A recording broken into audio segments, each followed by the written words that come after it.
Friends അസ്സലാമു അലൈക്കും. അപ്പോൾ നമ്മൾ ഡ്യൂട്ടി കഴിഞ്ഞ് നേരെ വീട്ടിലേക്ക് പോവുകയാണെന്ന് ഒരു 7 മണി സമയമൊക്കെ ആയിട്ടുണ്ടായിരുന്നു. നല്ല മഴയുണ്ടായിരുന്നു. റോഡിലേക്ക് ഇറങ്ങിയ പാടനെ നമുക്ക് ബസ് കിട്ടി. അങ്ങനെ നമ്മൾ നേരെ റെയിൽവേയിലേക്ക് പോവുകയാണ്. റെയിൽവേയിൽ എത്തിയ പാടനെ ഞാൻ ടിക്കറ്റ് എടുത്തു. അവിടെ ആണെങ്കിൽ നിലം മൊത്തം വെറ്റായിട്ട് കിടക്കുകയായിരുന്നു. വീഴോ എന്നുള്ള പേടിയിൽ ഞാൻ പതുക്കെ നടന്നു. പിന്നെ ഒന്നാമത് നല്ല തിരക്കുണ്ടായിരുന്നു. അങ്ങനെ തിരക്കിനിടയിൽ നമ്മൾ ട്രെയിനിൽ കയറി നമുക്കൊരു സീറ്റ് കിട്ടി. എൻ്റെ അടുത്ത് വന്ന് ചേച്ചി എന്നുണ്ടെങ്കിൽ വെറ്റിലാപ്പാക്കൊക്കെ കഴിച്ചിട്ട് അതിൻ്റെ സ്മെല്ലടിച്ചിട്ട് എനിക്കാണെങ്കിൽ വൊമിറ്റ് ചെയ്യാനും വന്നു. എങ്ങനെയൊക്കെ എത്തുന്നവരെ ഞാൻ ക്ഷമിച്ചു നിന്നു. അങ്ങനെ നമ്മൾ തിരൂരെത്തിയ സമയത്ത് അവിടെ ഇറങ്ങാൻ കുറേ പേരുണ്ടായിരുന്നു. അങ്ങനെ നമ്മൾ ഇറങ്ങി വർക്ക് ചെയ്യാത്ത എസ്കലേറ്ററിൽ കൂടെ നമ്മൾ നടന്നിറങ്ങി. അപ്പോഴേക്കും എന്നെ കൂട്ടാനുള്ള ആൾ അവിടെ എത്തിയിട്ടുണ്ടായിരുന്നു.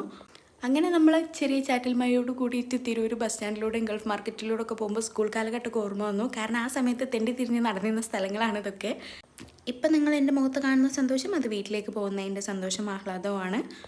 അങ്ങനെ നമ്മൾ ഫൈനലി വീട്ടിലെത്തി. പക്ഷേ ബെല്ലടിച്ചിട്ടാണെങ്കിൽ ഇവർ ഡോർ തുറക്കുന്നില്ല. എന്നിങ്ങനെ നോക്കിക്കൊണ്ടിരിക്കുകയാണ്. ഒരുത്തനാണെന്നുണ്ടെങ്കിൽ ഡോർ തുറക്കാതെ അതിൻ്റെ ഉള്ളിൽ കൂടെ ഇങ്ങനെ നോക്കിക്കൊണ്ടിരിക്കുകയാണ്. അപ്പോൾ ഇന്നത്തേക്ക് അത്രയൊക്കെയുള്ളൂ. അടുത്ത വീഡിയോയിൽ വീണ്ടും കാണാം. അതുവരേക്കും ടാറ്റാ.